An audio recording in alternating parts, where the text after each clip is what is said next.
compañeras, compañeros, el reto contemporáneo de la distribución del poder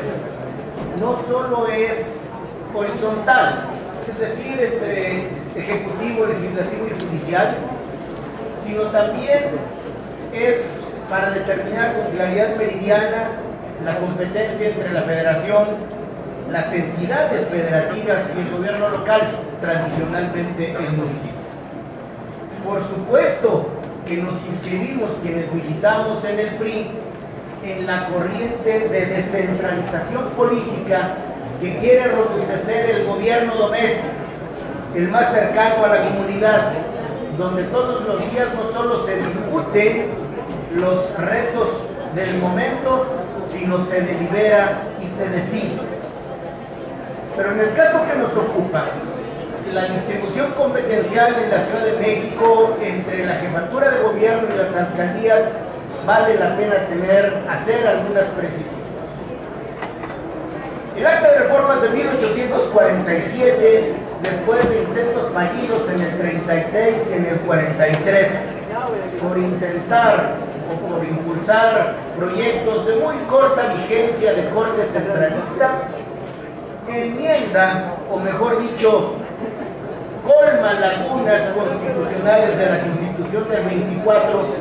cuya plena vigencia pretendía conseguir o reivindicar el constituyente del 47, lo que al final acabó siendo.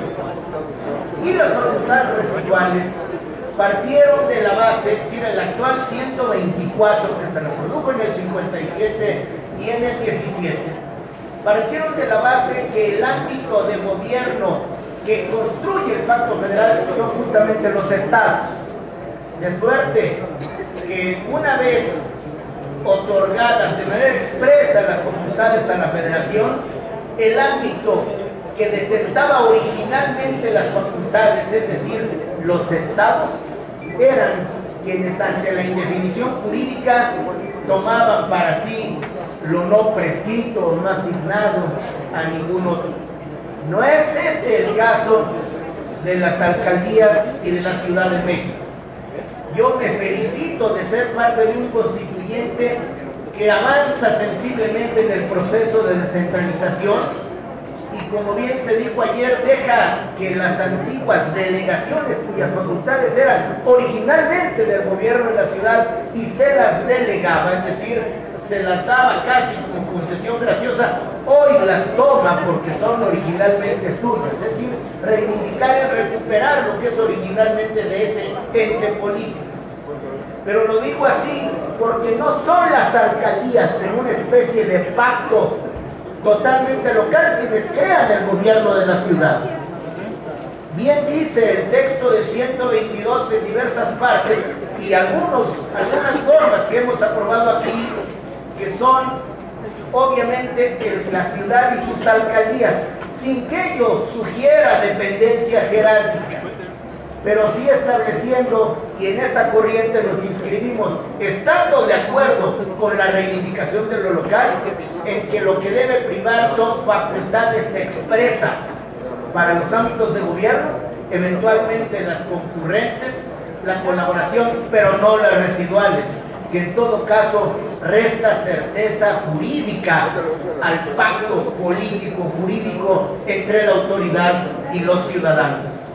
Para terminar, quiero decir que el reto del presente para equilibrar el ejercicio del poder no es fusionar ni tampoco dividir, sino articular. Articular con sentido práctico, con inteligencia, para que a quien le vaya mejor sea el ciudadano que no debe tener elementos para dejar de creer en la política y en sus gobiernos locales, pero no mediante el establecimiento de facultades residuales, sino de facultades expresas para cada ámbito de gobierno, como expreso tiene que ser en la ley donde hay concurrencia o colaboración.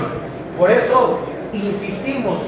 con razones, con principios y no en búsqueda de defender o impulsar intereses aviesos. Por eso creemos que no debe haber facultades residuales a cargo de las alcaldías. Gracias.